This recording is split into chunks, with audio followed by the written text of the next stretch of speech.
বিশ্বাস করবেন, শূন্য পকেটে কেউ ভালোবাসে না। পকেটটা যদি খালি হয় তাহলে আপনার সাথে কেউ থাকবে না। আমরা মানুষ এমনই, কে কী করলো সেটা নিয়ে ভাবি, কিন্তু কে কী সমস্যা পড়লো সেটা নিয়ে ভাবি।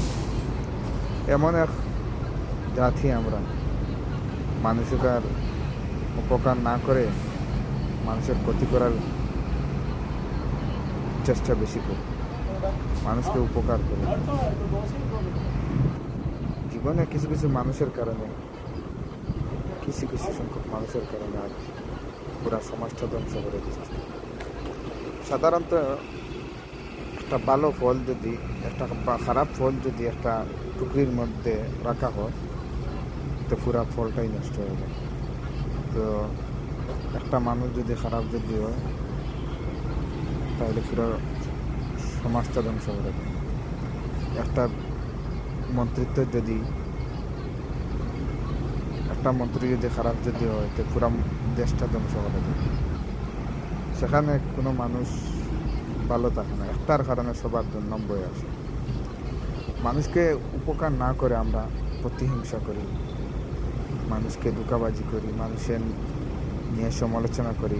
আগে নিজের দিকে তাকাবেন, অন্যের নিয়ে সমালোচনা করার চেয়ে নিজের দিকে তাকাবেন।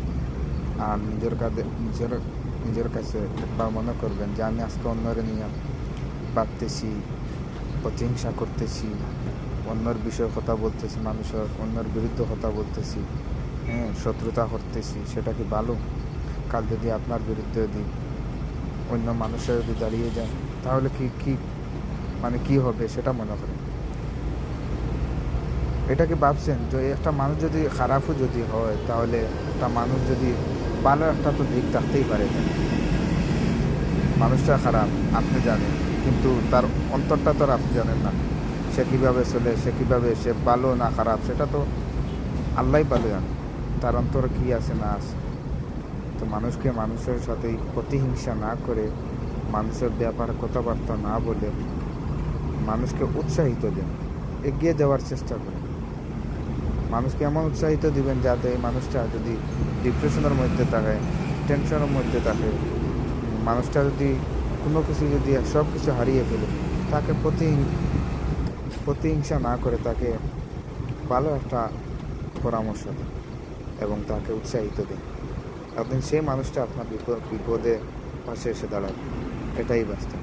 আপনি যদি কারো উপকার করেন তো একদিন না একদিন সেই উপকারের ফলাফল আল্লাহ দিয়ে দেবে, ইনশাআল্লাহ।